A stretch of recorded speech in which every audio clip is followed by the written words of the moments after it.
Good morning friends, তোমরা সবাই কেমন আছো? আশা করছি ভালো আছো, আমরাও ভালো আছি। তো আমাদের নতুন একটা ভ্লগে তোমাদের অনেক স্বাগত জানাই। আশা করি আমাদের ভ্লগ তোমাদের একটু হলেও ভালো লাগছে। জানি অনেক ভুল ত্রুটি হচ্ছে, যেহেতু নতুন তাই একটু ভুল ত্রুটি তো হবেই, তাই একটু ক্ষমা মার্জনা করে দেখো। তো আজকে সকাল সকাল উঠে পড়েছি। আজকের আকাশটা মেঘলা করে আছে আর ঠান্ডা হাওয়া দিচ্ছে। তোমাদের ওদিকের ওয়েদার কেমন সেটাও একটু জানিও তো বন্ধুরা। তারপর রান্নাটা বসিয়ে দিলাম। আর আজ তো সকালবেলা একদম উঠতে ইচ্ছা করছিল না জানো বন্ধুরা, ঠান্ডার জন্য মনে হচ্ছিল যেন আর একটু বেশিক্ষণ শুয়ে থাকি। যাই হোক, উঠে রান্না তো করতেই হবে পরের জন্য। যেহেতু আজ শনিবার তাই আজ আমাদের নিরামিষ। তো আমি ডাল, বেগুন ভাজা, সোয়াবিনের তরকারিটা করেছিলাম। আর মা পরে উচ্ছে আলু বড়ি দিয়ে একটা ঝোল করেছিল।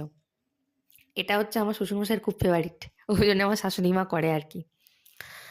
তারপর তো বর ডিউটি বেরিয়ে গেল আর আমি এদিকে সকালের কাজকর্ম সেরে নিয়ে চা করে খেতে বসে গেলাম। সকালবেলা উঠলেই মনটা চাচা করে জানো তো, তোমাদের কার কার এমন হয় জানিও কিন্তু। তারপর স্নান করে পুজো দিয়ে দিলাম আর তোমাদের একটু দেখালাম আমি আমার গোপাল সোনাকে কেমনভাবে সাজাই। তারপর ছাদে জামা কাপড় মেলে দিয়ে এসে আমার ড্রেসিং টেবিল, খাট এগুলো একটু মুছে নিলাম। আসলে কি বলো তো, এইগুলো যদি 2-3 দিন পর পর না মোছা হয় না, এগুলোতে কেমন ধুলো পড়ে যায়। তাই 2-4 দিন ছাড়া ছাড়াই এগুলোকে আর কি মুছতে হয়। তো শুকনো জামা কাপড়গুলো গুছিয়ে নিয়ে নিচে গিয়ে একটু টুকটাক কাজকর্ম ছিল সেগুলো করে ভাত খেয়ে নিয়ে ঘুম দিলাম। আজকের ঘুমটা বেশ ভালোই হয়েছে ঠান্ডা ঠান্ডায়।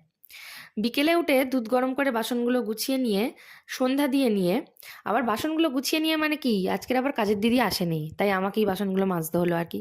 তো তারপর সন্ধ্যা দিয়ে নিয়ে ঘুগনির জন্য আলুটা কেটে নিয়ে ঘুগনিটা বসিয়ে দিলাম।